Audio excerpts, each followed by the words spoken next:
നിയോഗ താലി. ശ്രീനന്ദ കരയുന്നത് കണ്ടപ്പോൾ അഥർവിനും സങ്കടമായി. "ഡോ നന്ദ, താൻ എന്തിനാ കരയുന്നത്?"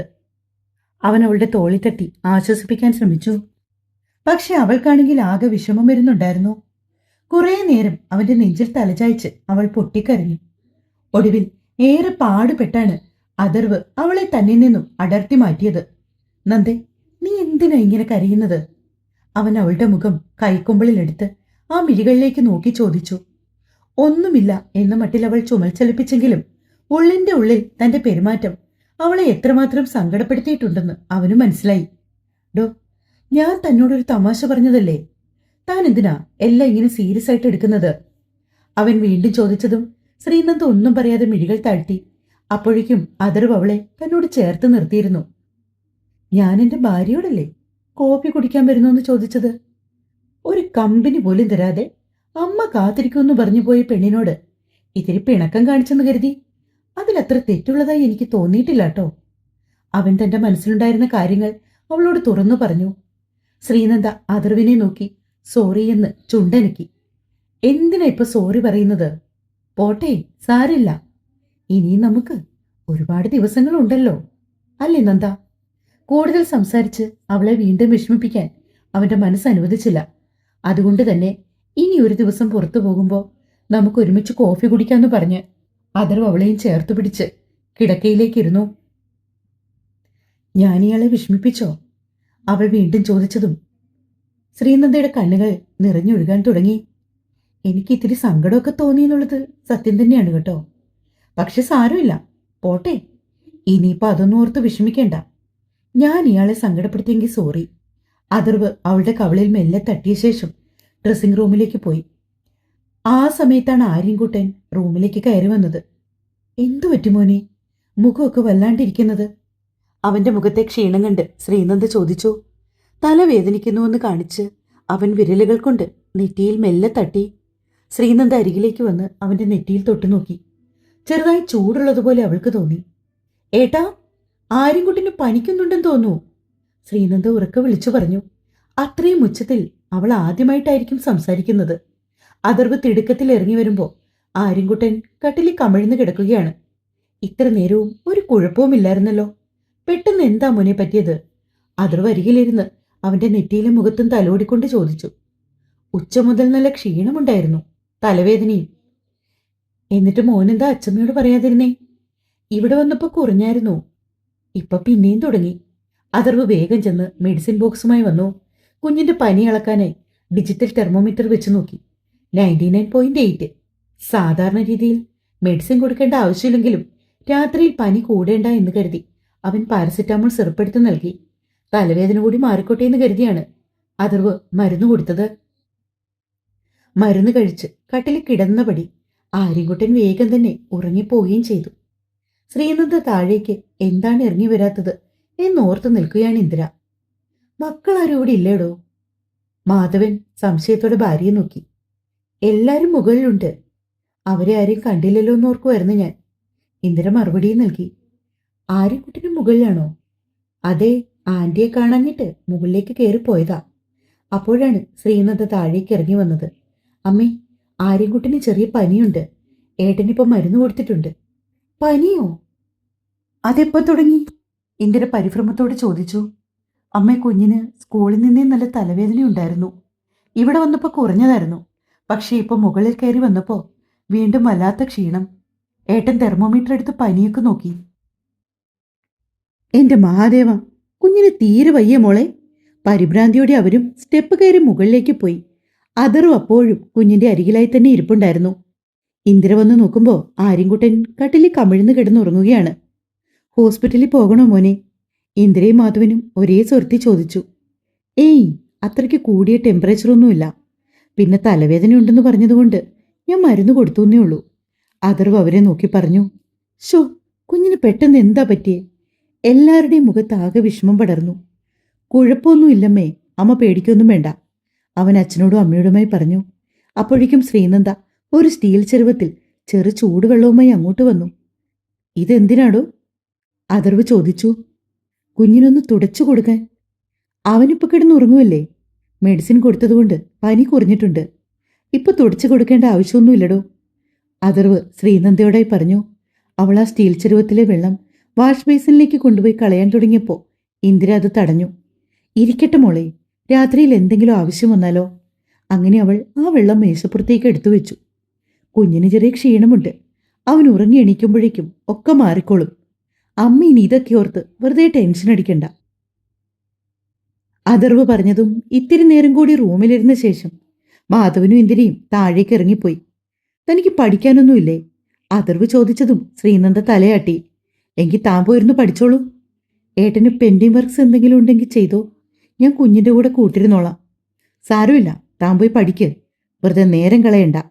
അവൻ അല്പം ഗൗരവത്തിൽ പറഞ്ഞതും ശ്രീനന്ദ പഠിക്കാനായി അവിടെ നിന്നും എഴുന്നേറ്റ് പോയി. എന്നാൽ സ്വന്തം റൂമിലെത്തിയിട്ടും അവൾക്കൊരു സമാധാനവും തോന്നിയില്ല. കുഞ്ഞിന് എന്തെങ്കിലും കുഴപ്പമുണ്ടാകുമോ എന്ന് വെറുതെ ചിന്തിച്ചുകൂട്ടി അവൾ വേവലാതിപ്പെട്ടു.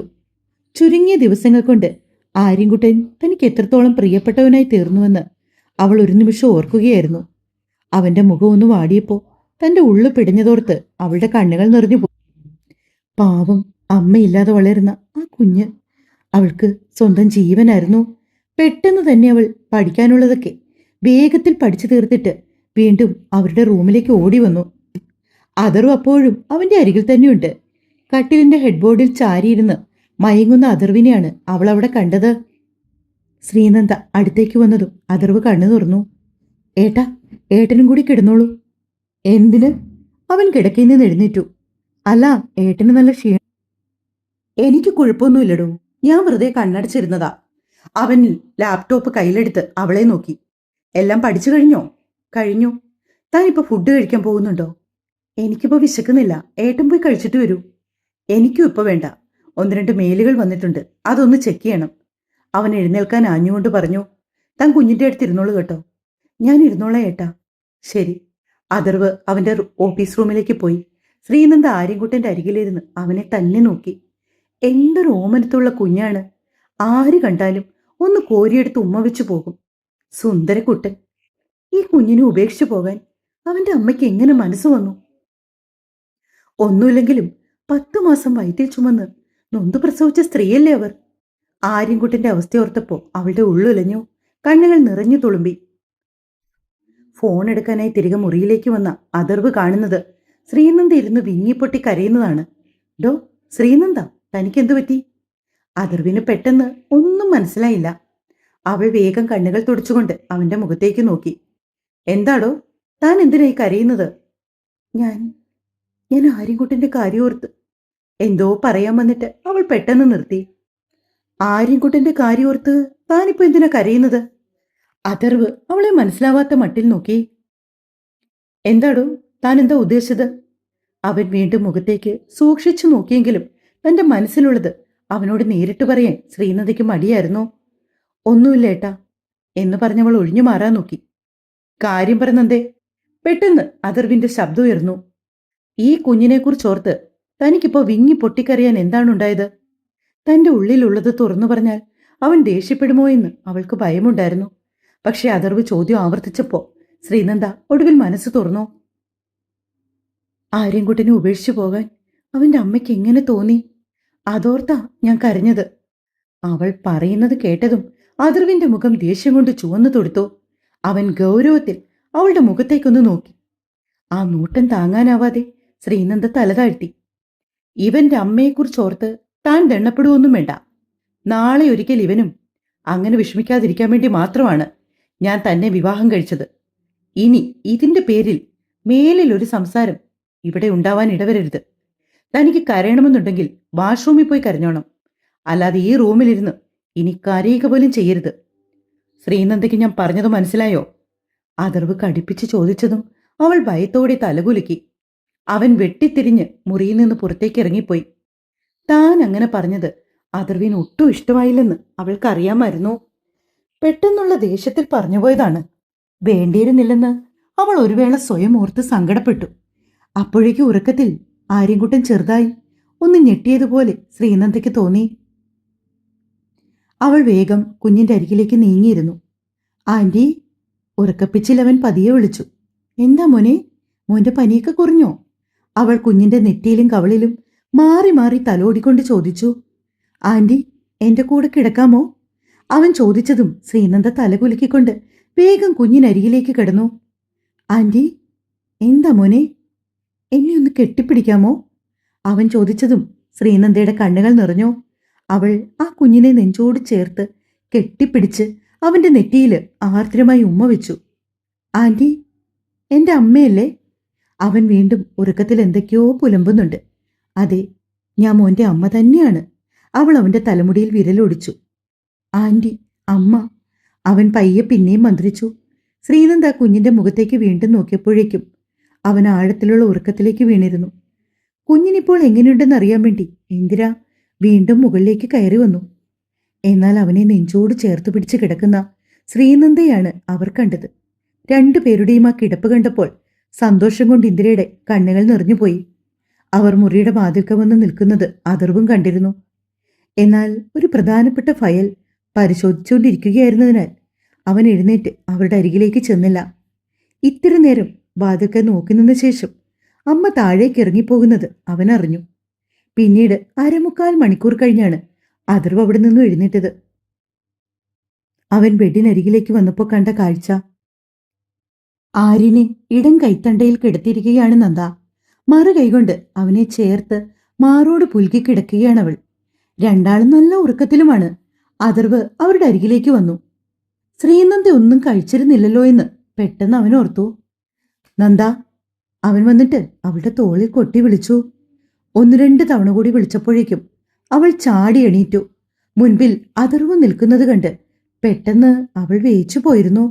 അപ്പോഴേക്കും അവൾ വീഴാതെ അവന്റെ കൈകൾ അവളെ ചുറ്റി വരിഞ്ഞിരുന്നു. തുടരും. കഥ ഇഷ്ടമായെങ്കിൽ സപ്പോർട്ട് തരാൻ മറക്കല്ലേ. ഈ കഥ എഴുതാൻ പോലും വല്ലാത്തൊരു സുഖമാണ് കേട്ടോ. ആര്യൻകുട്ടനും അഥർവും ശ്രീനന്ദയും ഒക്കെ അത്രമേൽ ഹൃദയത്തിൽ പതിഞ്ഞ വ്യക്തികളാണ്. നിങ്ങളുടെ അഭിപ്രായം പറയണേ.